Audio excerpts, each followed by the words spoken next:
nagalit si nanay, pero books lang ako ay nahilamo ng tunay. Tindahan ni Aling Nena, para isang kwentong papelikula. Mura na sari-sari pa ang tinitinda, pero ang tanging nais ko, hindi na bibili ng pera. Punta ako sa tindahan kinabukasan para makipagkilala. Sabi ni Aling Nena, habang maaari huwag na raw akong umasa.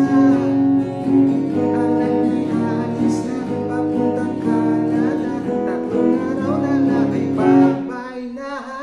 Tindahan ni Aling Nena, parang isang kwentong papelikula. Mura na sari-sari pa ang tinitinda, pero ang tanging nais ko, hindi na bibili ng pera, hindi mabili